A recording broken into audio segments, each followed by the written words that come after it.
Hello नमस्कार साथियों, स्वागत है आपका। आज हम अब नॉर्मल साइकोलॉजी का एमसीक्यू करने वाले हैं और करीब 500 एमसीक्यू करने वाले हैं, जो कि यूजीसी नेट और जेआरएफ के लिए जो है ये काफ़ी ज़्यादा फ़ायदेमंद होने वाला है। इसके अलावा स्टेट वगैरह की तैयारी आप करते हैं, बीईटी या फिर एसटीईटी, तो फिर वहाँ पे काफ़ी ज़्यादा जो है वो फ़ायदेमंद होने वाला है। तो आइए और क्वेश्चन जो है शुरू करने जा रहे हैं।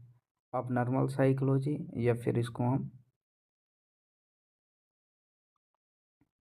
साइकोपैथोलॉजी भी बोलते हैं। तो आइए और करते हैं। तो पहला नंबर है असामान्य मनोविज्ञान का मुख्य विषय क्या है। तो आंसर हो जाएगा इसका बी, असामान्य व्यवहार। दूसरा नंबर क्वेश्चन है असामान्य साइकोलॉजी शब्द का प्रयोग सर्वप्रथम किसने किया। तो आंसर याद रखिएगा, रोशन ने किया था। ऑप्शन सी है।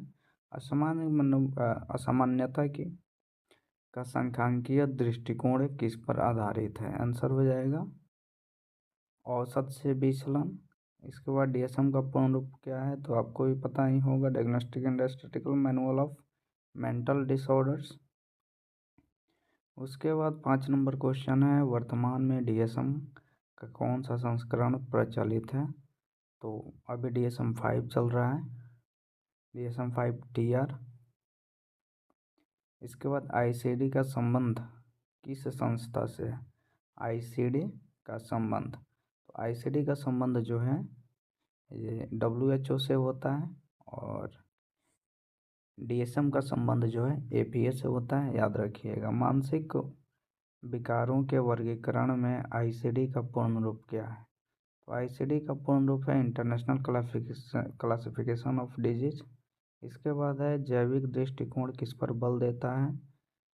मस्तिष्क और न्यूरोट्रांसमीटर पे मनोविश्लेषणात्मक दृष्टिकोण किसने दिया। तो फ्रायड ने दिया था। ईड ईगो सुपर ईगो किस सिद्धांत से संबंधित है। तो आंसर याद रखिएगा, ईड ईगो सुपर ईगो वे मनोविश्लेषण से संबंधित है। एंजाइटी डिसऑर्डर का मुख्य लक्षण क्या है। तो आंसर याद रखिएगा, एंजाइटी डिसऑर्डर का मुख्य लक्षण अत्यधिक भय है। इसके बाद 12 नंबर क्वेश्चन हो गया फोबिया किस प्रकार का विकार है। तो आंसर याद रखिएगा, फोबिया न्यूरोटिक का प्रकार का विकार है। फिर इसके बाद सोशल फोबिया को अब किस नाम से जाना जाता है।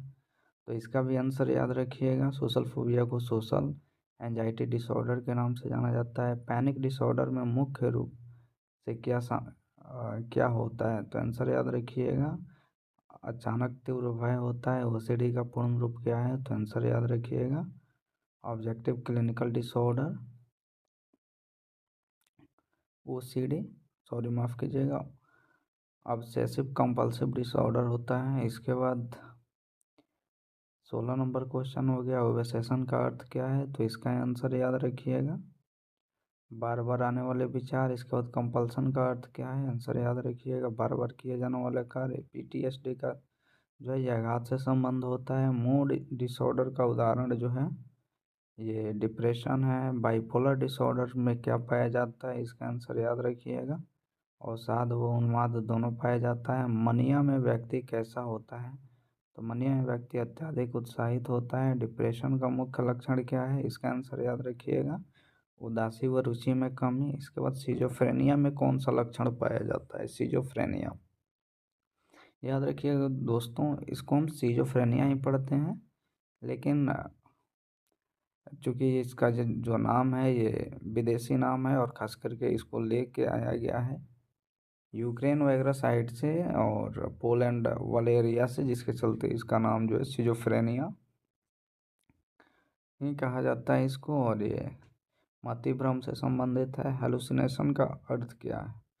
तो आंसर है याद रखिएगा, बिना उत्तेजना के अनुभव। फिर इसके बाद डिल्यूजन का अर्थ है। तो इसका आंसर याद रखिएगा, डिल्यूजन का अर्थ गलत लेकिन दृढ़ विश्वास। इसके बाद पैरानॉइड सिजोफ्रेनिया में जो है मुख्य लक्षण है पैरानॉइड सिजोफ्रेनिया। इसका आंसर हो जाएगा बी, उत्पीड़न भ्रम। इसके बाद कैटाटोनिक सिजोफ्रेनिया में क्या पाया जाता है। तो शारीरिक जड़ता पाया जाता है। इसके बाद हो गया डिसऑर्गेनाइज सिजोफ्रेनिया को किस नाम से जाना जाता है। तो डिसऑर्गेनाइज सिजोफ्रेनिया को हेवेफ्रेनिक के नाम से भी जाना जाता है। इसके बाद पर्सनालिटी डिसऑर्डर का संबंध किससे है? पर्सनालिटी डिसऑर्डर का संबंध, तो इसका आंसर याद रखिएगा, पर्सनालिटी डिसऑर्डर का जो संबंध है ये अस्थायी व्यवहार पैटर्न से है। एंटी सोशल पर्सनालिटी डिसऑर्डर में क्या पाया जाता है?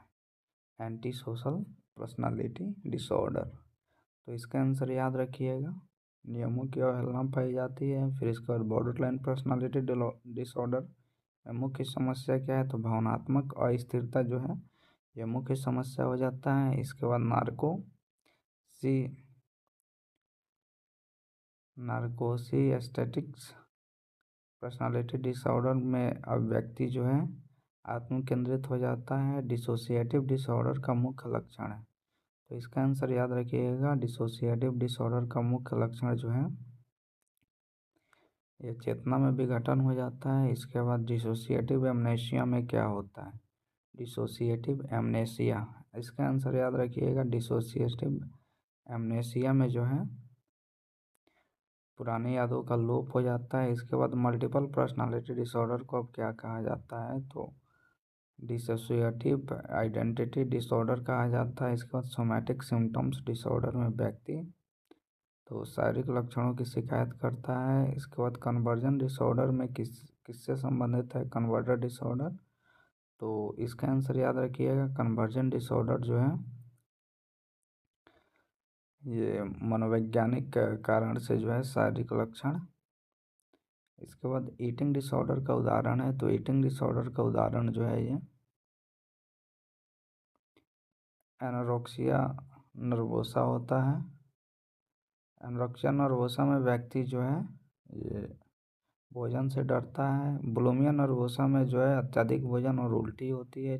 चाइल्डहुड डिसऑर्डर का उदाहरण जो है ये ऑटिज्म है। इसके बाद ऑटिज्म में जो है मुख्य समस्या होती है, तो इसका आंसर याद रखिएगा, सामाजिक संपर्क की समस्या होती है। एडीएचडी का पूर्ण रूप क्या है? तो एडीएचडी का जो पूर्ण रूप है ये attention difficult hyper activity. ADHD में क्या पाया जाता है? तो एडीएचडी में जो है अत्यधिक सक्रियता पाया जाता है। उपचार में सीबीटी का पूर्ण रूप क्या है? तो उपचार में सीबीटी का पूर्ण रूप कॉग्निटिव बिहेवियरल थेरेपी है। व्यवहार चिकित्सा किस सिद्धांत पर आधारित है? तो अधिगम पर आधारित है। सिस्टमेटिक सेंसिटाइजेशन किसके लिए प्रयोग होती है? तो इसका आंसर याद रखिएगा, फोबिया के लिए प्रयोग किया जाता है। इलेक्ट्रोकन्वल्सिव थेरेपी ईसीटी का प्रयोग होता है। इसका आंसर याद रखिएगा, गंभीर अवसाद के लिए। उसके बाद हो गया एंटीसाइकोटिक दवाएं किसके लिए प्रयोग होती है? एंटीसाइकोटिक दवाएं, तो इसका आंसर याद रखिएगा, एंटीसाइकोटिक दवाएं जो हैं सिजोफ्रेनिया के लिए प्रयोग होती हैं। अबनॉर्मल साइकोलॉजी का मुख्य उद्देश्य है, तो आंसर याद रखिएगा, समझना और उपचार करना जो है ये मुख्य उद्देश्य होता है।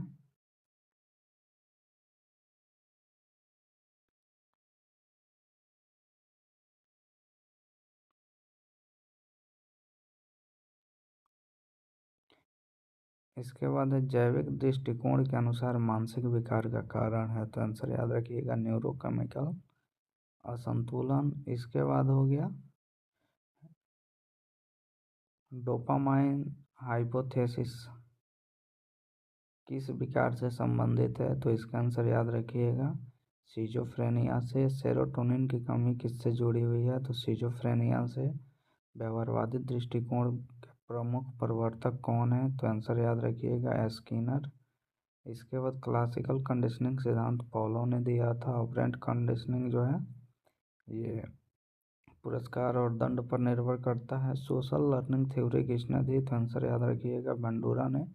संज्ञानात्मक दृष्टिकोण किस पर बल देता है? आंसर याद रखिएगा, सोच और विचार। बेक किस विकार से संबंधित है? तो बेक का जो है यह अवसाद से संबंधित है। इसका और संज्ञानात्मक चिकित्सा जो है इन्होंने किया था। इसके बाद ह्यूमनिस्टिक अप्रोच के प्रवर्तक कौन है?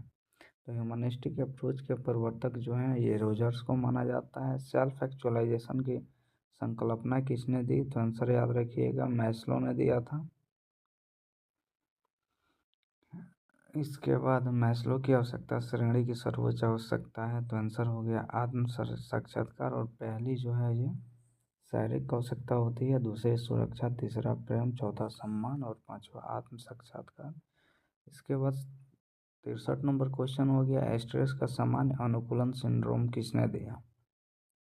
स्ट्रेस का सामान्य अनुकूलन सिंड्रोम किसने दिया? तो इसका आंसर याद रखिएगा, सेलिए ने दिया था। इसके बाद GAS का चरण है, तो 3 चरण है। इसके बाद GS का पहला चरण जो है ये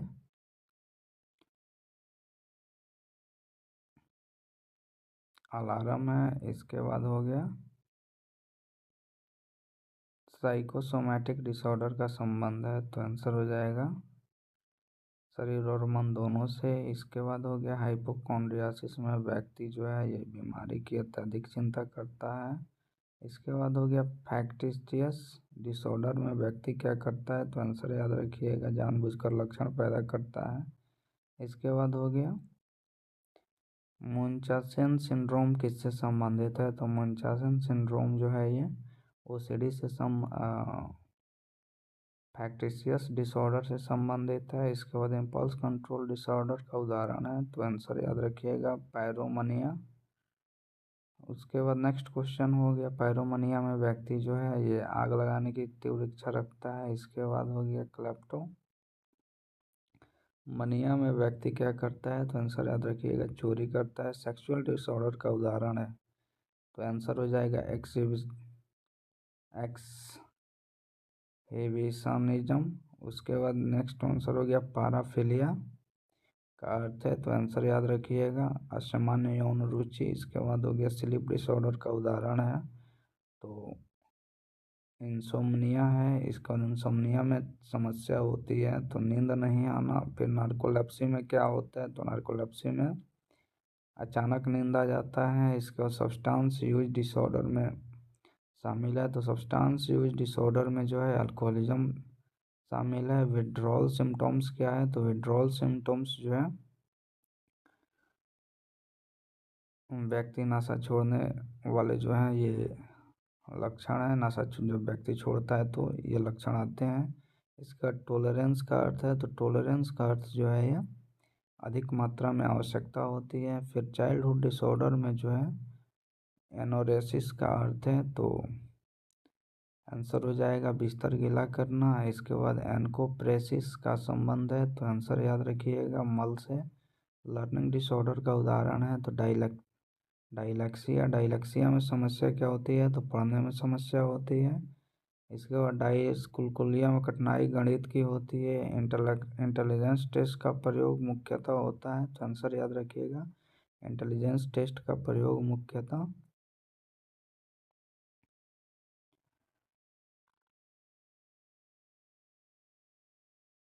मानसिक मंदता में होता है। AQI का पूर्ण रूप क्या है? तो AQI का जो है पूर्ण रूप है इंटेलिजेंस कोशेंट है। इसके बाद मानसिक मंदता का वर्गीकरण किस पर आधारित है? तो मानसिक मंदता का वर्गीकरण जो है ये IQ पे आधारित है। इसके बाद हो गया मिल्ड इंटेलेक्चुअल डिजेबिलिटी का IQ होता है, तो माइल्ड इंटेलेक्चुअल डिजेबिलिटी का जो है IQ 50 से 70 होता है। इसके बाद हो गया सर्व इंटेलेक्चुअल डिजेबिलिटी का IQ 20 से 35 होता है। क्लिनिकल इंटरव्यू का उद्देश्य है निदान करना। उसके बाद केस हिस्ट्री में शामिल होता है, तो केस हिस्ट्री में जो है ये संपूर्ण जीवन विवरण शामिल होता है। प्रोजेक्टिव टेस्ट का उदाहरण है रोसार्क टेस्ट हो गया। रोसार्क टेस्ट किस पर आधारित है? तो स्याही के धब्बे पे। TAT का पूर्ण रूप क्या है? तो थीमेटिक एप्रिसेप्शन टेस्ट हो गया। उसके बाद ऑब्जेक्टिव टेस्ट का उदाहरण है, तो आंसर याद रखिएगा MMPI मल्टीफेजिक होता है। और इसके बाद हो गया मल्टी पर्सनालिटी MMPI। उसके बाद हो गया MMPI का प्रयोग होता है तो व्यक्तित्व मापन में। रिलिएबिलिटी का अर्थ है स्थिरता या वैधता। उसके बाद हो गया वैलिडिटी का अर्थ हो गया शुद्धता। इसके बाद अबनॉर्मल साइकोलॉजी का जो है ये अध्ययन उपयोगी है, तो आंसर याद रखिए अबनॉर्मल साइकोलॉजी का अध्ययन जो है ये समाज व व्यक्ति दोनों के लिए उपयुक्त है।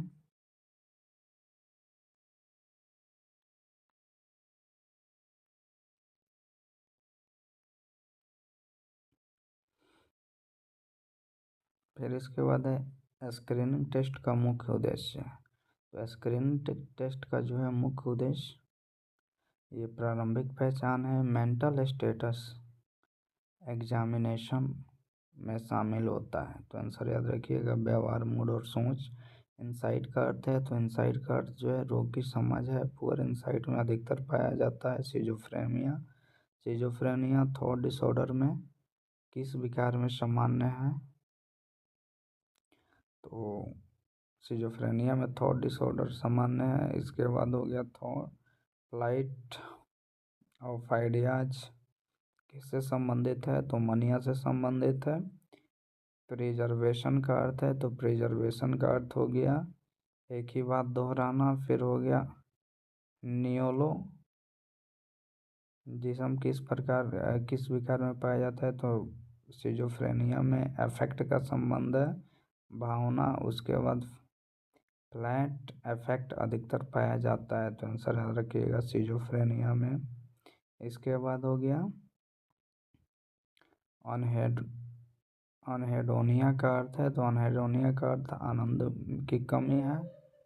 इसके बाद हो गया साइकोमोटर रिटार्डेशन पाया जाता है। तो आंसर याद रखिएगा डिप्रेशन। उसके बाद हो गया एनकोलिया का अर्थ है, तो एनकोलिया का अर्थ हो जाता है दूसरे के शब्द दोहराना। इसके बाद नेक्स्ट हो गया इकोप्रेक्सिया का अर्थ है, तो इकोप्रेक्सिया का अर्थ क्रिया दोहराना। इसके बाद कैटाटोनिया का मुख्य लक्षण है, तो कैटाटोनिया का मुख्य लक्षण है शारीरिक जड़ता। इसके बाद हो गया वैक्सी फ्लेक्सिबिलिटी किस विकार में पाई जाती है? तो आंसर याद रखिएगा सिजोफ्रेनिया। डेलूशन ऑफ परसेक्यूशन का अर्थ है, तो आंसर याद रखिएगा उत्पीड़न का भ्रम। इसके बाद हो गया डेलूजन ऑफ ग्रैंड्योर किससे संबंधित है? तो याद रखिएगा स्वयं को महान समझना। इसके बाद हो गया निहिलिस्टिक डेलूशन अधिकतर पाया जाता है, तो आंसर याद रखिएगा डिप्रेशन में। इसके बाद नेक्स्ट क्वेश्चन सोमैटिक डेलूशन का अर्थ है, तो आंसर याद रखिएगा शारीरिक दोष का भ्रम।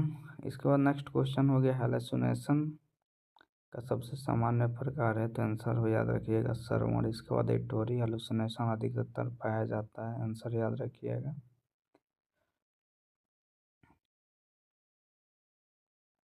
सिजोफ्रेनिया। इसके बाद नेक्स्ट क्वेश्चन है विजुअल हेलुसिनेशन अधिकतर किसमें पाया जाता है? तो आंसर याद रखिएगा सब्सटेंस यूज। इसके बाद इल्यूशन का अर्थ है, आंसर याद रखिएगा वास्तविक उत्तेजना की गलत व्याख्या। इसके बाद नेक्स्ट क्वेश्चन हो गया स्यूडो हेलुसिनेशन में व्यक्ति, आंसर याद रखिएगा अनुभव को असत्य जानता है। इसके बाद हो गया डीरियलाइजेशन में व्यक्ति, तो आंसर याद रखिएगा वातावरण को असत्य महसूस करता है। फिर इसके बाद नेक्स्ट क्वेश्चन हो गया डीपर्सनलाइजेशन में व्यक्ति, तो आंसर हो गया स्वयं से कटाव हो जाता है। इसके बाद हो गया फूगू स्टेट किस विकार में पाया जाता है? तो आंसर याद रखिएगा डिसोसिएटिव डिसऑर्डर। इसके बाद हो गया एमोक सिंड्रोम किससे संबंधित है? तो याद रखिएगा संस्कृति विशिष्ट विकार। उसके बाद हो गया कल्चर बाउंड सिंड्रोम का उदाहरण है, तो कल्चर बाउंड सिंड्रोम का उदाहरण कोरो है। इसके बाद कोरो सिंड्रोम में व्यक्ति जो है जननांग के सिकुड़ने से जो है ये डरता है।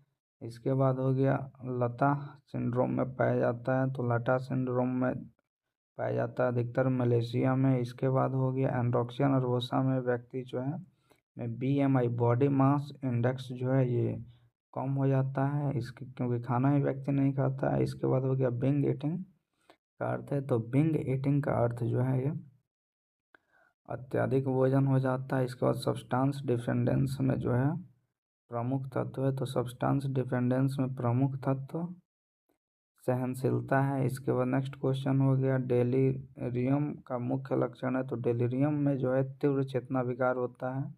इसके बाद डिमेंशिया में मुख्य समस्या होती है, तो आंसर याद रखिएगा डिमेंशिया में मुख्य समस्या स्मृति की होती है। इसके बाद अल्जाइमर डिजीज किससे संबंधित है, तो अल्जाइमर डिजीज जो है ये डिमेंशिया से जो है संबंधित है। इसके बाद नेक्स्ट क्वेश्चन हो गया ऑर्गेनिक मेंटल डिसऑर्डर का कारण होता है, तो ऑर्गेनिक मेंटल डिसऑर्डर का कारण जो है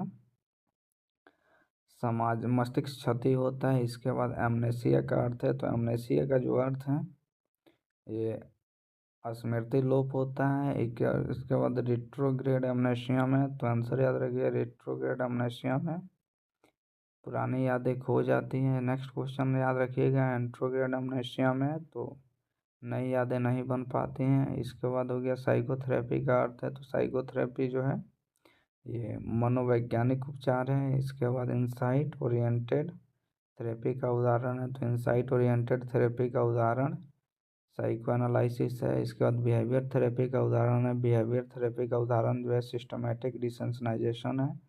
इसके बाद टोकन इकोनॉमी का प्रयोग होता है, तो टोकन इकोनॉमी का प्रयोग सिजोफ्रेनिया में होता है। इसके बाद फैमिली थेरेपी का मुख्य लक्षण है, तो फैमिली थेरेपी का मुख्य लक्षण परिवार प्रणाली है। ग्रुप थेरेपी का लाभ है, तो ग्रुप थेरेपी का लाभ जो है ये सामाजिक समर्थन में होता है। प्रिवेंशन का प्राथमिक स्तर है, प्रिवेंशन का प्राथमिक स्तर जो है ये प्राइमरी होता है। इसके बाद नेक्स्ट क्वेश्चन प्राइमरी प्रिवेंशन का उद्देश्य है, तो प्राइमरी प्रिवेंशन का उद्देश्य जो है ये रोग की रोकथाम है। इसके बाद नेक्स्ट क्वेश्चन आ जाता है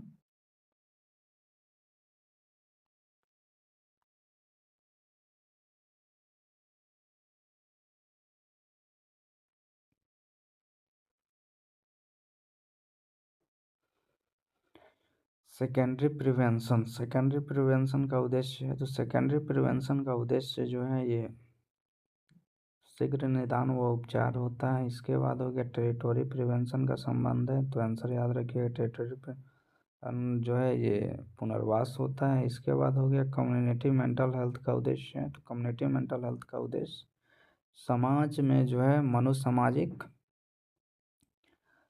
मानसिक स्वास्थ्य है। इसके बाद हो गया डी इंस्टीट्यूशनलाइजेशन का अर्थ है, तो अस्पताल से समाज में जो है ये वापसी की जाती है। इसके बाद हो गया हाफ वे होम किसके लिए होता है, तो पुनर्वासाधीन जो रोगी होता है उसके लिए होता है। इसके बाद रिहैबिलिटेशन का उद्देश्य है, आंसर हो जाएगा पुनः कार्य सक्षम बनाना। फिर उसके बाद हो गया मेंटल हाइजीन मूवमेंट के प्रवर्तक थे, तो मेंटल हाइजीन मूवमेंट के प्रवर्तक जो थे ये क्लिफोर्ड बियर्स थे। मेंटल हाइजीन आंदोलन की शुरुआत किस देश में हुई थी, तो आंसर याद रखिएगा अमेरिका में। भारत में मानसिक स्वास्थ्य अधिनियम लागू हुआ, तो भारत में मानसिक स्वास्थ्य अधिनियम जो है 2017 में लागू हुआ। मेंटल हेल्थ केयर एक्ट 2017 का मुख्य उद्देश्य है, मेंटल हेल्थ केयर 2017 का मुख्य उद्देश्य जो है ये अधिकार संरक्षण है। इसके बाद इन्फॉर्म्ड कॉन्सेंट का अर्थ है, इन्फॉर्म्ड कॉन्सेंट का जो अर्थ है ये हो गया ये है जानकारी देकर सहमति।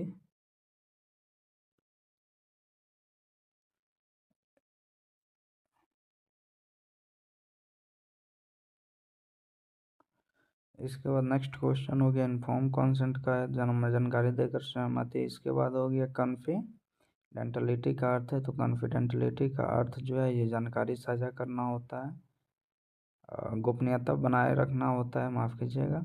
फिर इसका नेक्स्ट क्वेश्चन हो गया एथिक्स इन क्लिनिकल साइकोलॉजी का संबंध है, तो आंसर हो जाएगा नैतिक आचरण सुसाइड के जोखिम का सबसे बड़ा संकेत है निराशा। अटेम्प्ट सुसाइड का अर्थ है प्रयास। सुसाइडियल आइडियलेशन का अर्थ है आत्महत्या का विचार। डिप्रेशन में सुसाइड रिस्क अधिक हो जाता है। इसके बाद क्राइसिस इंटरवेंशन का उद्देश्य है, आंसर याद रखिएगा तत्कालिक सहायता।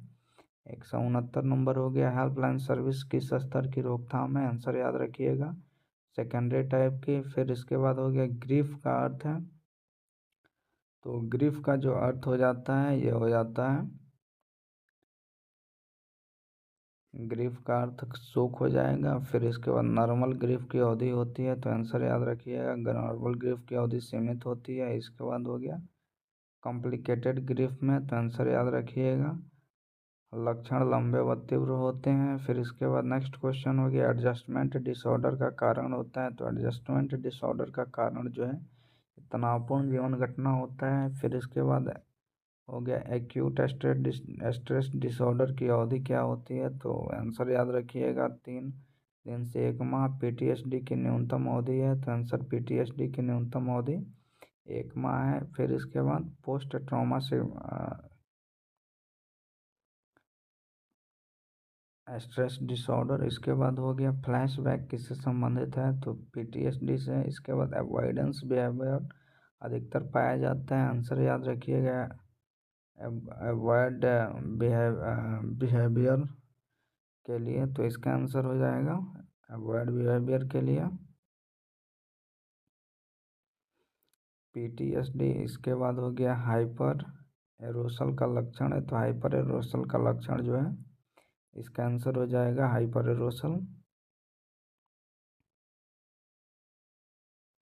चौकना। इसके बाद रेसिलियंस का अर्थ है, तो रेसिलियंस का अर्थ अनुकूलन क्षमता हो जाता है। कॉपिंग स्ट्रेटजी का अर्थ है तनाव से निपटने के तरीके। प्रॉब्लम फोकस्ड कॉपिंग में समस्या हल की जाती है। इसके बाद इमोशन फोकस्ड कॉपिंग में तो भावना नियंत्रित किया जाता है। इसके बाद डिफेंस मैकेनिज्म का सिद्धांत दिया था, तो आंसर हो जाएगा फ्रायड ने। इसके बाद रिप्रेशन का अर्थ है, तो रिप्रेशन का अर्थ हो जाता है अचेतन में दबाना। फिर इसके बाद नेक्स्ट क्वेश्चन हो गया प्रोजेक्शन में व्यक्ति, तो आंसर याद रखिएगा प्रोजेक्शन में व्यक्ति अपनी भावना दूसरों पर थोपता है। इसके बाद रिग्रेशन का अर्थ है, तो रिग्रेशन का अर्थ है बचकाना व्यवहार।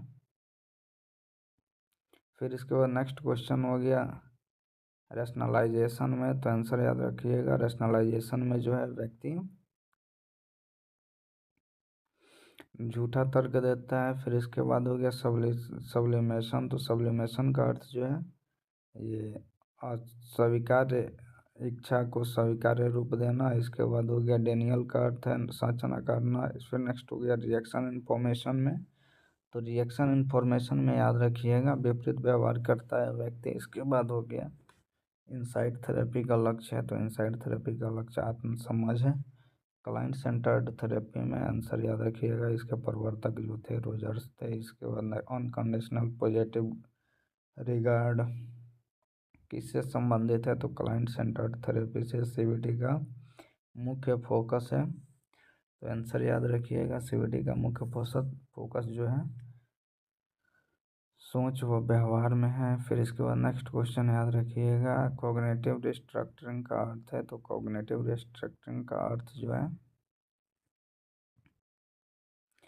गलत सोच बदलना है। फिर इसके बाद एक्सपोजर थेरेपी का प्रयोग होता है, तो एक्सपोजर थेरेपी का प्रयोग फोबिया में होता है। फ्लोडिंग किस प्रकार है, तो फ्लोडिंग के लिए याद रखिएगा एक्सपोजर थेरेपी का प्रकार है। इसके बाद हो गया एवर्जन थेरेपी का उपयोग होता है नशा में होता है। बायोफीडबैक का प्रयोग होता है चिंता में। अब नॉर्मल साइकोलॉजी का अंतिम लक्ष्य है, इसका आंसर याद रखिएगा अब नॉर्मल साइकोलॉजी का अंतिम लक्ष्य उपचार और पुनर्वास है।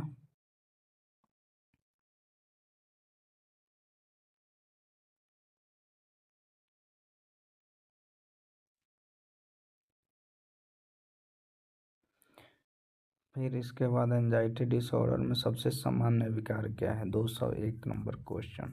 तो एंजाइटी डिसऑर्डर में सबसे सामान्य विकार फोबिया है। स्पेसिफिक फोबिया का उदाहरण है, तो स्पेसिफिक फोबिया का उदाहरण स्नेक फोबिया है। इसके बाद हो गया एग्रोफोबिया में व्यक्ति डरता है। एग्रोफोबिया में व्यक्ति जो है ये खुले या भीड़ भाड़ वाले स्थान से व्यक्ति डरता है। इसके बाद हो गया सोशल एंजाइटी डिसऑर्डर में डर होता है, तो सोशल एंजाइटी डिसऑर्डर में सामाजिक मूल्यांकन का डर होता है। फिर इसके बाद पैनिक अटैक का मुख्य लक्षण है, तो पैनिक अटैक का मुख्य लक्षण जो है ये अचानक तीव्र भय हो जाता है। पैनिक अटैक अटैक की अवधि सामान्यतः कुछ मिनट की होती है। जनरलाइज एंजाइटी डिसऑर्डर जीएडी में पाया जाता है निरंतर चिंता। जीएडी की अधिकतम अवधि होती है, तो आंसर याद रखिएगा 6 महीना। फिर एंजाइटी में शारीरिक लक्षण है, एंजाइटी में शारीरिक लक्षण हो गया हृदय की गति बढ़ना। ओसीडी में इनसाइट सामान्यतः ओसीडी ऑब्सेसिव कंपल्सिव डिसऑर्डर इसमें जो है आंशिक होती है। ओसीडी में समान ओबेसन है, तो आंसर हो जाएगा सफाई चेकिंग। कंपल्सन का उदाहरण है, तो आंसर हो जाएगा चेकिंग, बार बार ताला जांचना। इसके बाद हो गया होर्डिंग डिसऑर्डर का अर्थ है तो वस्तुएं जमा करना। बॉडी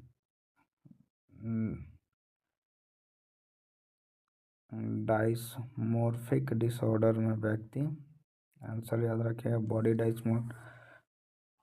डाइसमोर्फिक डिसऑर्डर में व्यक्ति जो है काल्पनिक दोष से परेशान होता है। फिर नेक्स्ट क्वेश्चन हो गया मूड डिसऑर्डर के दो मुख्य प्रकार हैं, आंसर हो जाएगा unipolar and bipolar. Unipolar depression का अर्थ है, तो आंसर याद रखिएगा केवल अवसाद। डाइस्थेमिया को कहा जाता है, तो परसिस्टेंट डिप्रेसिव डिसऑर्डर। इसके बाद हो गया साइक्लोथाइमिक डिसऑर्डर में हल्का उन्माद और अवसाद होता है। इसके बाद सीजनल अफेक्टिव डिसऑर्डर संबंधित है, तो आंसर हो जाएगा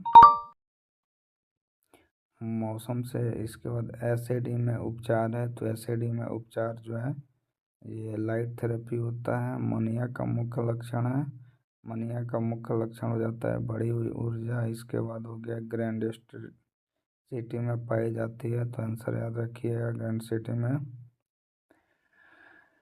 मनिया पाया जाता है। इसके बाद रैपिड साइकिल बाइपोलर डिसऑर्डर में, तो आंसर याद रखिएगा 4 या अधिक एपिसोडिक, या फिर इसका जो है वर्ष में 4 बार होता है। इसके बाद हो गया सीजो अफेक्टिव डिसऑर्डर में, तो साइकोटिक और मूड दोनों होता है। इसके बाद डिलूशन डिसऑर्डर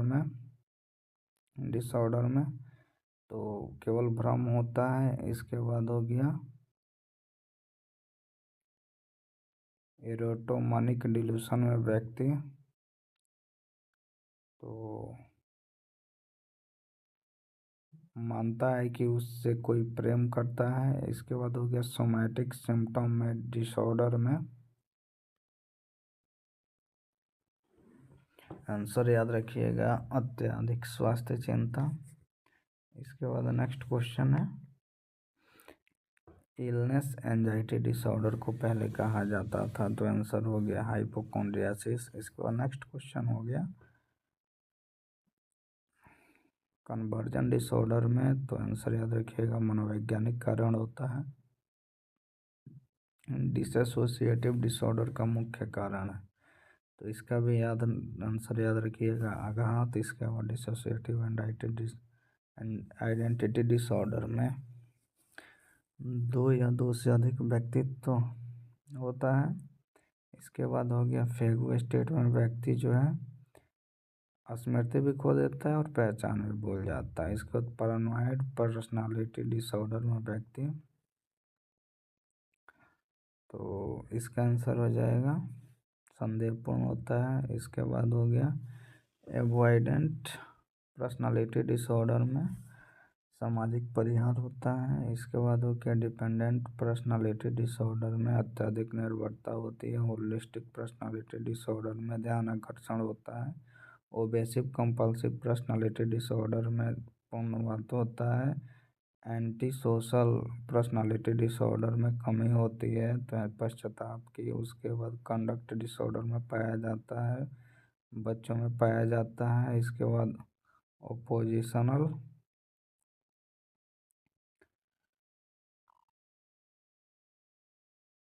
डिफिएंट डिसऑर्डर में विरोधी व्यवहार होता है। ऑटिज्म स्पेक्ट्रम डिसऑर्डर में आंसर याद रखिएगा सामाजिक का कमी आती है। उसके बाद हो गया अस्पर्गर सिंड्रोम में, तो आंसर याद रखिएगा अस्पर्गर सिंड्रोम में सामान्य बुद्धि जो है ये उपयोग होता है। या फिर इसके बाद हो गया भाई ADHD में मुख्य कमी है तो ध्यान की। उसके बाद हाइपर एक्टिविटी उदाहरण है लगातार हिलना। उसके बाद टिक डिसऑर्डर है, टिक डिसऑर्डर उदाहरण है में हो गया टोरेटी सिंड्रोम। इसके बाद हो गया टोरेटी सिंड्रोम में मोटर प्लस वोकल TIC होता है। न्यूरोकॉग्निटिव डिसऑर्डर का उदाहरण है, आंसर याद हो गया डिमेंशिया। इसके बाद हो गया मेजर न्यूरोकॉग्निटिव डिसऑर्डर में, मेजर न्यूरोकॉग्निटिव डिसऑर्डर में आंसर याद रखिएगा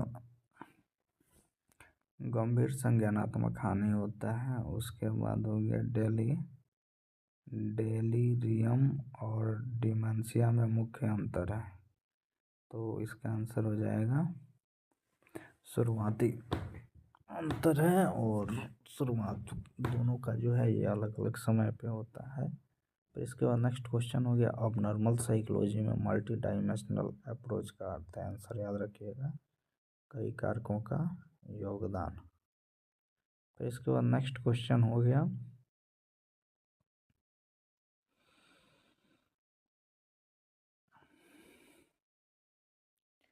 डाइथेसिस स्ट्रेस मॉडल के अनुसार मानसिक विकार होता है, आंसर हो गया संवेदनशीलता प्लस तनाव से। इसके बाद हो गया जेनेटिक लोडिंग का अर्थ है, तो जेनेटिक लोडिंग का अर्थ जो है ये पारिवारिक जोखिम है। इसके बाद हो गया ट्विन स्टडी का जो है उपयोग किया जाता है आनुवंशिक भूमिका जानने में। इसके बाद हो गया एडॉप्शन स्टडी से पता चलता है, इसका आंसर हो जाएगा दोनों का प्रभाव, यानी केवल पर्यावरण की और आनुवंशिकता नहीं कि दोनों का प्रभाव। इसके बाद नेक्स्ट क्वेश्चन हो गया न्यूरोट्रांसमीटर इम्बैलेंस किस विकार से जुड़ा है, तो आंसर याद रखिएगा सभी से जुड़ा हुआ है, सिजोफ्रेनिया से भी है, डिप्रेशन से भी है और बाइपोलर डिसऑर्डर से भी है। फिर इसके बाद नेक्स्ट क्वेश्चन हो गया HPA एक्सिस किससे संबंधित है, तो आंसर याद रखिएगा तनाव प्रक्रिया से। कार्टिसोल हार्मोन संबंधित है तनाव से। लर्नड हेल्पलेसनेस सिद्धांत दिया किसने, तो आंसर याद रखिएगा सेलिगमैन ने। इसके बाद लर्नड हेल्पलेसनेस किस विकार से जुड़ा हुआ है, तो डिप्रेशन से। एट्रीब्यूशन थ्योरी के अनुसार डिप्रेशन में व्यक्ति आंतरिक अस्थायी और वैश्विकरण। इसके बाद हो गया कॉग्निटिव ट्रियाड किसने दिया, तो बेक ने दिया था। इसके बाद कॉग्निटिव ट्रियाड में शामिल है तो स्वयं और भविष्य के बारे में जो है नकारात्मक सोच। इसके बाद हो गया बिहेवियरल एक्टिवेशन थेरेपी का उपयोग होता है, आंसर याद रखिएगा डिप्रेशन में होता है। इसके बाद हो गया एक्सप्लोर विथ रिस्पॉन्स प्रिवेंशन प्रयोग होती है OCD में। फ्लोडिंग में जो है अचानक तीव्र एक्सप्लोजर होता है। इसके बाद मॉडलिंग टेक्निक्स किससे संबंधित है, तो मॉडलिंग टेक्निक्स जो है बिहेवियर थेरेपी से संबंधित है। इसके बाद नेक्स्ट क्वेश्चन हो गया असर्टिवनेस ट्रेनिंग उपयोगी है, आंसर याद रखिएगा सोशल एंजाइटी में रिलैक्सेशन ट्रेनिंग का उदाहरण है, तो प्रोग्रेसिव मसल्स रिलैक्सेशन माइंडफुलनेस आधारित उपचार उपयोगी है। एंजाइटी व डिप्रेशन। इसके बाद हो गया थर्ड वेव थेरेपीज में शामिल है, आंसर याद रखिएगा ACT। इसके बाद ACT का पूर्ण रूप है तो एक्सेप्टेंस एंड कमिटमेंट थेरेपी। इसके बाद डायलेक्टियल बिहेवियर थेरेपी मुख्यतः उपयोगी है।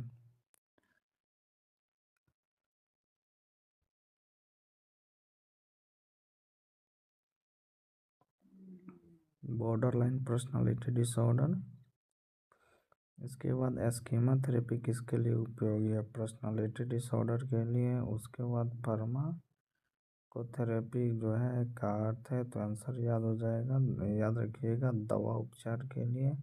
एंटी डिप्रेसेंट दवाएं किसके लिए उपयोगी होती हैं? तो डिप्रेशन के लिए। SRRI का पूर्ण रूप है सेलेक्टिव सेरोटोनिन रिuptake इनहिबिटर। उसके बाद साइकोटिक ड्रग्स का लक्ष्य है, एंटीसाइकोटिक ड्रग्स का लक्ष्य है, आंसर याद रखिएगा, डोपामाइन। इसके बाद नेक्स्ट क्वेश्चन हो गया मूड स्टेबलाइजर का उदाहरण है, आंसर याद रखिएगा, लिथियम। इसके बाद हो गया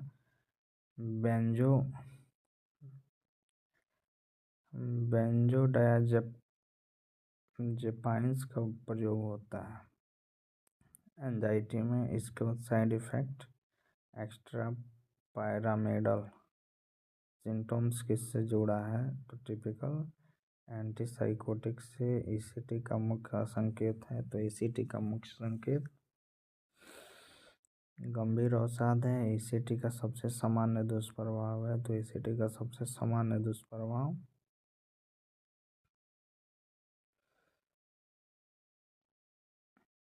और अस्थायी स्मृति हानि है। इसके बाद हो गया साइको सर्जरी का उदाहरण है, तो साइको सर्जरी का उदाहरण लोबोटोमी है। लोबोटोमी में प्रभावित भाग है, तो लोबोटोमी में फ्रंटल लोब जो है ये प्रभावित होता है। उसके बाद प्लेसेबो इफेक्ट का अर्थ है, तो आंसर याद रखिएगा, विश्वास से सुधार होता है। और next question double blind study में दोनों जो हैं ये अनजान होते हैं, शोधकर्ता और रोगी दोनों अनजान होते हैं। इसके बाद हो गया कोमोरबिडिटी का अर्थ है, कोमोरबिडिटी का अर्थ दो या दो से अधिक विकार एक साथ होते हैं। इसके बाद हो गया प्रोग्नोसिस का अर्थ है, तो आंसर याद रखिएगा, रोग का भविष्य।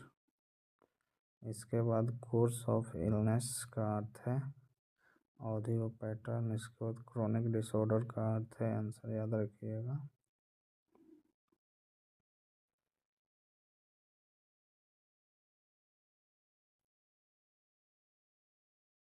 दीर्घकालिक। इसके बाद रिलैप्स का अर्थ है, तो रिलैप्स का अर्थ लक्षणों की वापसी है। इसके बाद हो गया रिमिशन का अर्थ है, रिमिशन का अर्थ जो होता है ये लक्षणों में कमी होना या फिर लक्षणों का गायब होना। ट्रीटमेंट कॉम्प्लियंस का अर्थ है उपचार का पालन। ड्रॉप आउट रेट अधिक पाया जाता है पर्सनालिटी डिसऑर्डर में, इंसाइट की कमी से होता है कॉम्प्लियंस।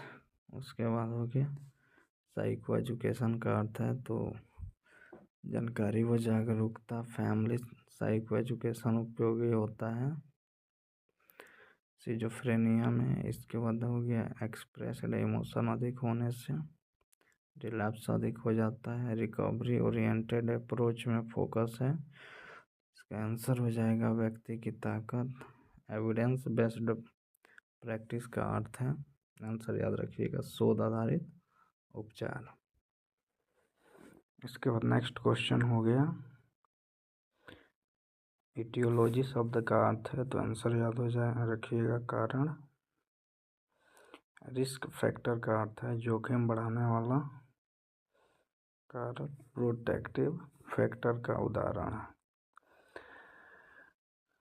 सामाजिक समर्थन। इसके बाद नेक्स्ट क्वेश्चन हो गया स्ट्रेस वल्नरेबिलिटी मॉडल किसके समान है? तो आंसर याद रखिएगा, डायथेसिस स्ट्रेस मॉडल। इसके बाद नेक्स्ट क्वेश्चन हो गया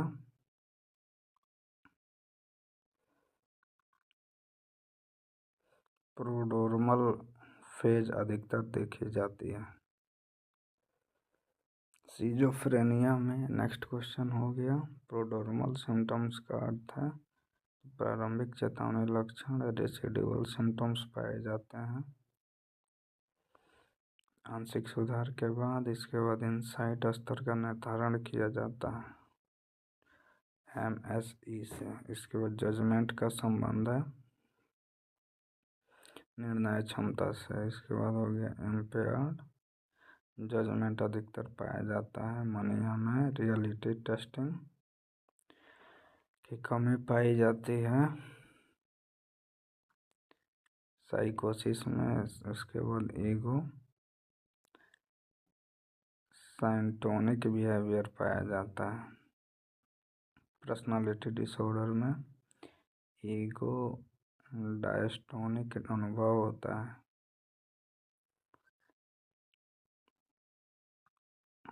OCD में उसके बाद हो गया प्रीमोर्बिड पर्सनालिटी का अर्थ है रोग से पहले का व्यक्तित्व। लेवल ऑफ कॉन्शियसनेस में शामिल है। आंसर हो जाएगा अलर्टनेस, ओरिएंटेशन, अटेंशन। सभी ओरिएंटेशन के प्रकार हैं।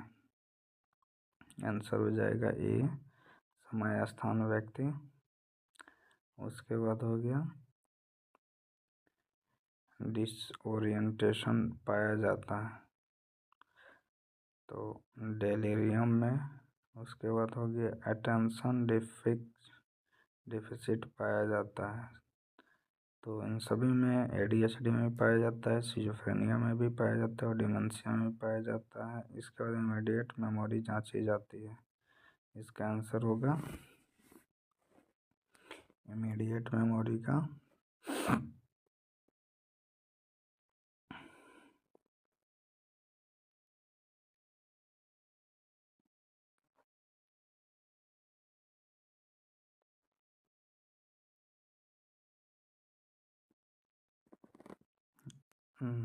डिजिट स्पैन से। इसके बाद रिसेंट मेमोरी प्रभावित होती है। आंसर हो जाएगा रिसेंट मेमोरी। डिमेंशिया में रिमोट मेमोरी सामान्यतः प्रभावित होती है। सबसे अंत में एब्स्ट्रैक्ट थिंकिंग जांची जाती है तो प्रोवर्ब इंटरप्रिटेशन में। इसके बाद हो गया कॉन्क्रीट थिंकिंग पाया जाता है तो कॉन्क्रीट थिंकिंग जो है ये सिजोफ्रेनिया में पाया जाता है। फिर इसके बाद नेक्स्ट क्वेश्चन हो गया इंटेलिजेंस का मोटा आकलन किया जाता है मोटा मोटी WIS से। इसके बाद जो है ये इंसाइट के स्तरों की संख्या सामान्यतः मानी जाती है 5। कंप्लीट इंसाइट का अर्थ है तो रोगी को पहचानना और रोगी की उपचार की आवश्यकता समझना दोनों। इसके बाद पैरिएटल इंसाइट में रोगी स्वीकार कारण पता नहीं है। इसके बाद हो गया एब्सेंट इंसाइट पाया जाता है तो साइकोसिस में प्राइमरी गेन का संबंध है तो प्राइमरी गेन लक्षण से आंतरिक राहत दिलाता है। फिर इसके बाद हो गया सेकेंडरी गेन का उदाहरण है तो सहानुभूति और ध्यान। इसके बाद हो गया मेलिंगर रिंग में व्यक्ति। आंसर याद रखिएगा जानबूझकर जूता लक्षण। इसके बाद हो गया मेलिंगरिंग का उद्देश्य होता है बाहरी लाभ। फैस्टिटियस डिसऑर्डर में होता है तो आंतरिक रोगी की भूमिका होती है। डिफरेंशियल डायग्नोसिस का अर्थ है समान लक्षणों वाले रोगों में अंतर। रूल आउट डायग्नोसिस का अर्थ है खारिज करना। कोमोर्बिड एंजाइटी डिप्रेशन में दोनों विकार जो हैं साथ ही होते हैं। इसके बाद हो गया सर्बिलिटी स्पेस फेलियर का अर्थ है गंभीरता स्तर। इसके बाद कोर्स स्पेसिफायर में शामिल है माइल्ड सर्व। इसके बाद हो गया प्रोग्नोस्टिक फैक्टर का अर्थ है भविष्य का संकेत गुड प्रोग्नोसिस से जुड़ा है। सामान्य सामाजिक समर्थन पुअर प्रोग्नोसिस में पाया जाता है। क्रोनिक कोर्स अर्ली इंटरवेंशन का लाभ है। बेहतर outcome duration of under untreated साइकोसिस यानी DUP अधिक होने पर आउटकम खराब हो जाता है। इंसाइट बढ़ाने में सहायक साइको एजुकेशन। उसके बाद एस्टिग्मा का अर्थ है सामाजिक कलंक। उसके बाद सेल्फ एस्टिग्मा का प्रभाव होता है। उपचार पालन कम। एंटी एस्टिग्मा प्रोग्राम का उद्देश्य है जागरूकता क्वालिटी ऑफ लाइफ में शामिल है। शारीरिक मानसिक और सामाजिक सब रिकवरी मॉडल में व्यक्ति को माना जाता है। आंसर याद रखिएगा। सक्रिय भागीदार अबनॉर्मल साइकोलॉजी का समकालीन दृष्टिकोण है। तो अबनॉर्मल साइकोलॉजी का समकालीन दृष्टिकोण बहुआयामी है। इसका नेक्स्ट क्वेश्चन हो गया एंजाइटी डिसऑर्डर में मुख्य लक्षण है। अत्यधिक चिंता फ्री फ्लोटिंग एंजाइटी पाई जाती है। GAD में GAD की चिंता की अवधि होती है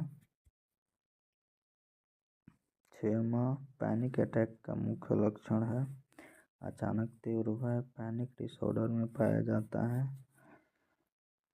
हेलुसिनेशन। उसके बाद हो गया एग्रोफोबिया का अर्थ है एगोराफोबिया खुली भीड़ वाली जगह से भय। Society anxiety disorder social anxiety disorder का भय है सामाजिक मूल्यांकन से। सोशल फोबिया का मुख्य डर है अपमान। इसके बाद स्पेसिफिक फोबिया में शामिल नहीं है तो डेलूशनल टाइप नहीं है जबकि एनिमल टाइप होता है और नेचुरल टाइप होता है। ब्लड इंजेक्शन जो है ये इंजरी सब शामिल होता है। ब्लड इंजेक्शन इंजरी फोबिया में पाया जाता है। वोसोवेगल साइनकोप। इसके बाद OCD का मुख्य लक्षण है तो ओबेसन और कंपल्सन। उसका जो व्यसन होती है अनैच्छिक। इसके बाद कंपल्सिव का उद्देश्य कंपल्सन का उद्देश्य होता है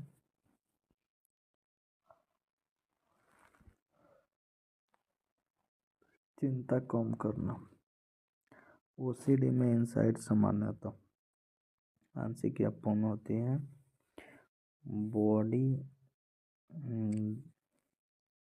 डायस्मोर्फिक डिसऑर्डर संबंधित है।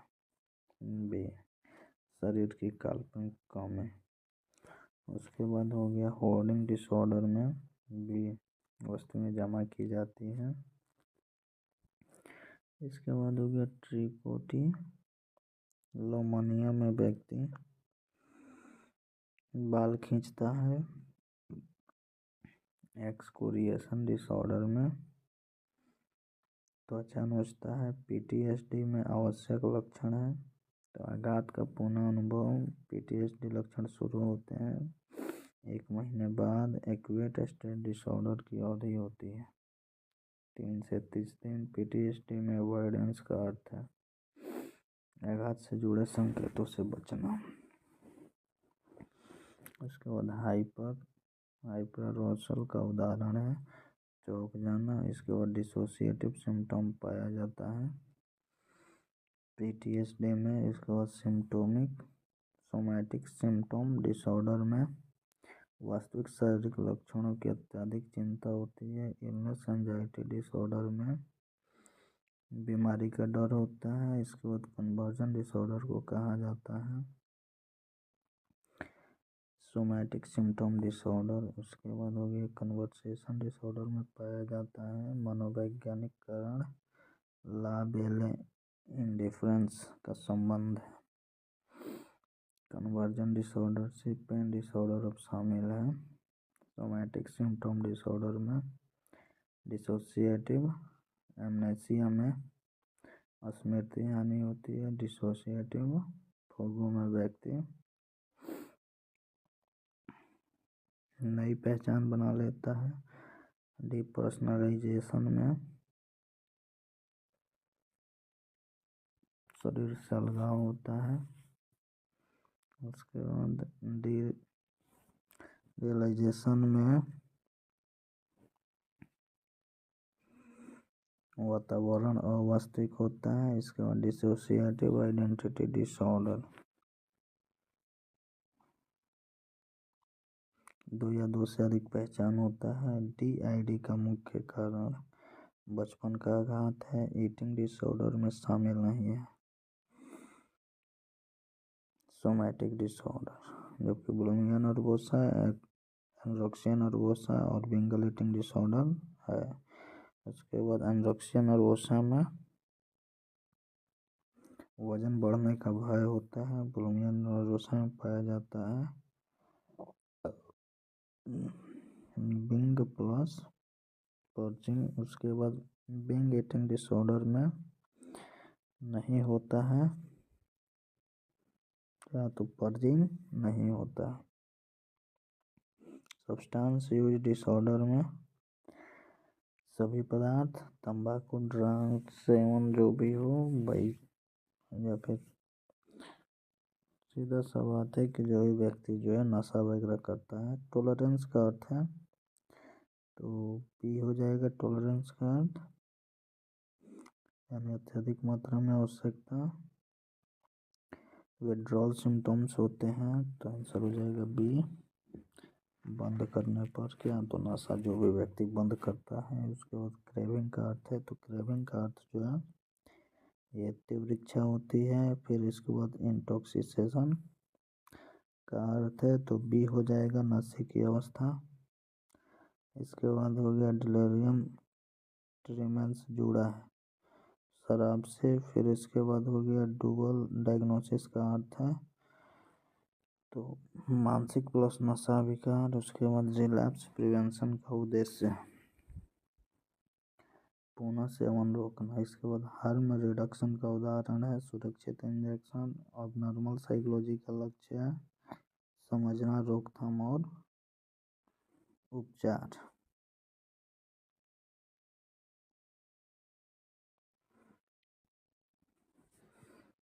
फिर इसके बाद आ गया मूड डिसऑर्डर का जो है मुख्य लक्षण है तो मनोदशा में गड़बड़ी। मेजर डिप्रेसिव डिसऑर्डर में न्यूनतम अवधि होती है 2 सप्ताह। डिप्रेशन का मुख्य भावनात्मक लक्षण है उदासी। एनहेडोनिया का अर्थ है आनंद की कमी। डिप्रेशन में नींद की समस्या सामान्यतः डिपरसोमनिया और इंसोमनिया और हाइपरसोमनिया दोनों होता है। उसके बाद मेलन कोलिक डिप्रेशन की विशेषता है आनंद की पूर्ण कमी हो जाती है, डोपामाइन रिलीज होगा ही नहीं तो फिर आनंद की कमी हो जाएगा। फिर इसको नेक्स्ट क्वेश्चन हो गया टिपिकल डिप्रेशन में पाया जाता है तो हाइपरसोमनिया। सीजनल अफेक्टिव डिसऑर्डर का उपचार है light therapy. Persistent depressive disorder को पहले कहा जाता था तो डायस्थेमिया। मनिया की मुख्य विशेषता है तो अत्यधिक उत्साह। मनिया में स्पीच होती है तो दबावयुक्त फ्लाइट ऑफ आइडियाज पाया जाता है। मनिया में ग्रैंडियोसिटी पाया जाता है। मनिया में बाइपोलर डिसऑर्डर होता है, बाइपोलर 1 डिसऑर्डर होता है। मनिया एपिसोड में बाइपोलर 2 डिसऑर्डर होता है। हाइपरमोनिया प्लस डिप्रेशन। इसके बाद हो गया साइक्लोथैल्मिक डिसऑर्डर में मूड स्विंग होता है। रैपिड साइक्लिक बाइपोलर में 4 या अधिक एपिसोड प्रतिवर्ष होते हैं। इसके बाद हो गया मिक्स्ड फीचर में होता है तो डिप्रेशन और मनिया दोनों होता है। इसके बाद मूड कॉन्ग्रुएंट साइकोटिक का फीचर का अर्थ है मूड के अनुरूप। उसके बाद हो गया पोस्ट पार्टम डिप्रेशन शुरू होता है। किशोरावस्था में सुसाइड का उच्च जोखिम पाया जाता है। डिप्रेशन में सुसाइडियल आइडिएशन का अर्थ है विचार। फिर इसके बाद नेक्स्ट क्वेश्चन हो गया सुसाइड अटेम्प्ट से जुड़ा है। जानलेवा प्रयास सुसाइड का सबसे मजबूत प्रेडिक्टर है। पूर्व प्रयास। उसके बाद होपलेसनेस का संबंध है सुसाइड से। इसके बाद बैक होपलेसनेस स्केल मापती है तो निराशा। फिर इसके बाद नेक्स्ट हो गया एंटी डिप्रेसेंट के साथ शुरुआती जोखिम होता है आत्महत्या विचार। उसके बाद ईसीटी का विशेष रूप से उपयोगी है। ईसीटी विशेष रूप से उपयोगी है तो गंभीर अवसाद में ट्रीटमेंट रेसिस्टेंट डिप्रेशन में कई दवाइयों से भी लाभ नहीं मिलता है। इसके बाद लिथियम का उपयोग होता है बाइपोलर डिसऑर्डर में। लिथियम टॉक्सिसिटी का प्रारंभिक लक्षण है कांपना। मूड स्टेबलाइजर में शामिल नहीं है। डाइजेपम एंटीसाइकोटिक एडजंक्ट उपयोग होता है साइकोटिक डिप्रेशन में। इसके बाद हो गया साइको एजुकेशनल महत्वपूर्ण है मरीज और परिवार दोनों के लिए। रिलैप्स प्रिवेंशन में सहायक है नियमित फॉलोअप। उसके बाद एक्सप्रेस्ड इमोशन अधिक होने से रिलैप्स बढ़ता है फैमिली थेरेपी का उद्देश्य है।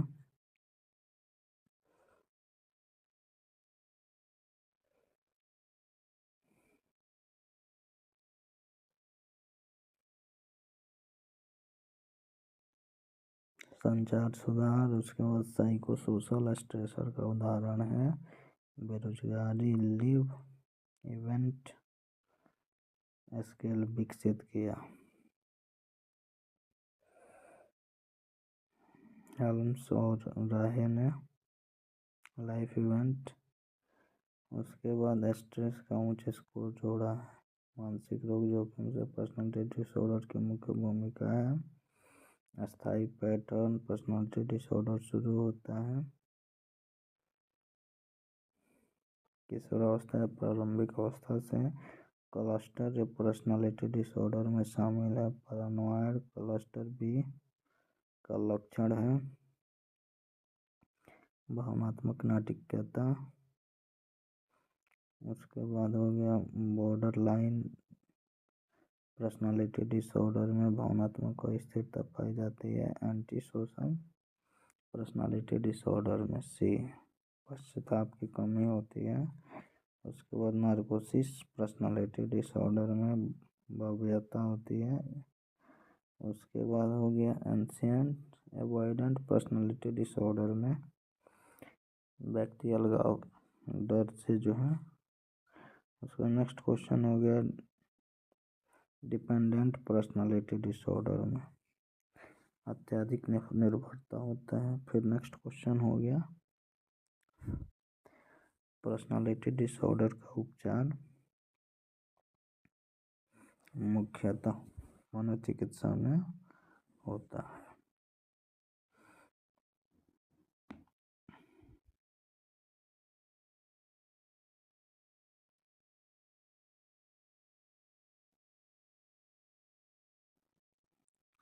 उसके बाद सिजोफ्रेनिया है एक साइकोटिक डिसऑर्डर। सिजोफ्रेनिया की न्यूनतम अवधि 6 माह। पर्सनालिटी पॉजिटिव सिम्टम्स में शामिल है हेलुसिनेशन। उसके बाद निगेटिव सिम्टम्स का उदाहरण है फ्लैट इफेक्ट। उसके बाद फर्स्ट रैंक सिम्टम्स दिए गए आंसर हो जाएगा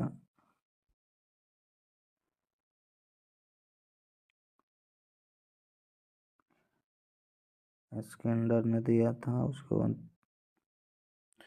थ्रू इंटर्सन किस में आता है तो आंसर हो जाएगा डिलूशन में। एडिटोरियल हेलुसिनेशन सबसे सामान्य है सिजोफ्रेनिया में कैटाटोनिया में पाया जाता है। वैक्स फ्लेक्सिबिलिटी संबंधित है कैटाटोनिया से।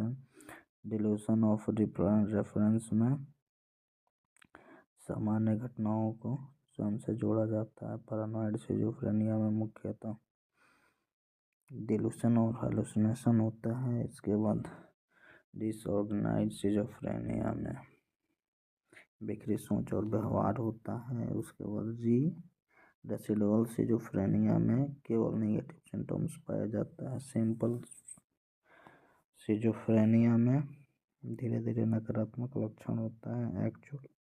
एक्यूट सिजोफ्रेनिया की विशेषताएं अचानक शुरुआत होती है। क्रोनिक सिजोफ्रेनिया में बार बार रिलैप्स होता है। सिजोफ्रेनिया में इनसाइट सामान्यतः आंशिक या नहीं होता है। सिजोफ्रेनिया का मुख्य उपचार है एंटीसाइकोटिक ड्रग्स। टिपिकल एंटीसाइकोटिक का उदाहरण है होलोपेरिडोल। उसके बाद हो गया टाइपिकल एंटीसाइकोटिक में शामिल है क्लोजापाइन।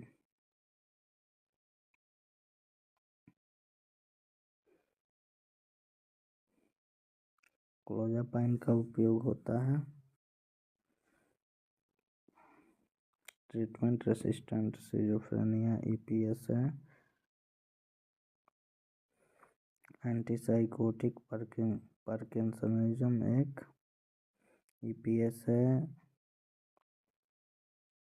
टार्विडेंडाइस्केंसिया में जीभ व चेहरे की अनैच्छिक हरकत होती है। फिर न्यूरोलेप्टिक मैलिग्नेंट सिंड्रोम में पाया जाता है उच्च बुखार। सिजोफ्रेनिया में रिलैप्स का कारण हो सकता है दवा बंद करना, तनाव और उच्च एक्सप्रेस्ड इमोशन में शामिल है आलोचना व शत्रुता। सोशल स्किल ट्रेनिंग का उद्देश्य है सामाजिक कार्यक्षमता बढ़ाना। वोकेशनल रिहैबिलिटेशन का उद्देश्य है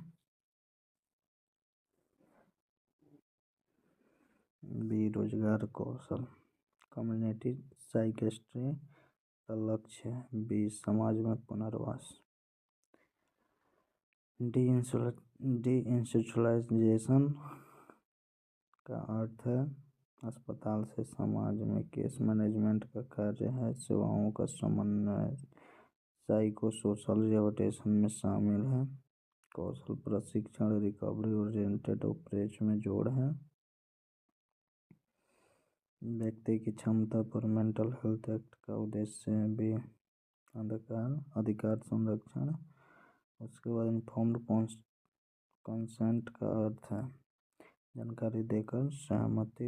उसके बाद कॉन्फिडेंटियलिटी का अर्थ है गोपनीयता बनाए रखना। एथिकल प्रिंसिपल में शामिल नहीं है। बेनिफिशियंस मेलेफिशियंस। उसके बाद हो गया स्क्रीनिंग का उद्देश्य है प्रारंभिक पहचान। प्राइमरी प्रिवेंशन का रोकना। उसके बाद सेकेंडरी प्रिवेंशन का अर्थ है प्रारंभिक उपचार। उसके बाद टेरिटरी प्रिवेंशन का उद्देश्य है अक्षमता विकसित करना। इसके बाद अक्षमता कम करना। उसके बाद मेंटल हेल्थ प्रमोशन में शामिल है जागरूकता हो गया, तनाव प्रबंधन, जीवन कौशल सभी शामिल हैं। स्कूल मेंटल हेल्थ प्रोग्राम का उद्देश्य है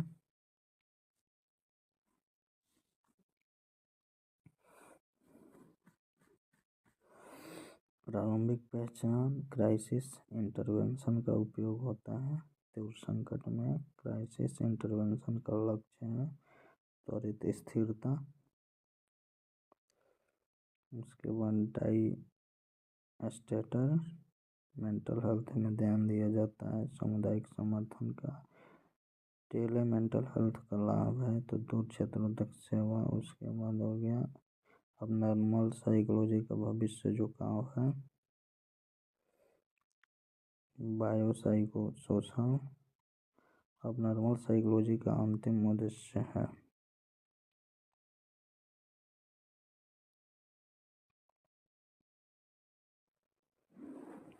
समझ उपचार्य कल्याण। तो दोस्तों ये था 500 क्वेश्चन। पसंद आया हो और ऐसे करीब करीब सारे जितने भी सब्जेक्ट्स हैं, करीब करीब 13 14 12 13 सब्जेक्ट्स जो हैं साइकोलॉजी के, वो सारे लेकर आऊँगा। जुड़ने के लिए धन्यवाद। और क्षमता बढ़ाने के लिए, सोच बढ़ाने के लिए चैनल को सब्सक्राइब ज़रूर करना और वीडियो को शेयर ज़रूर करना।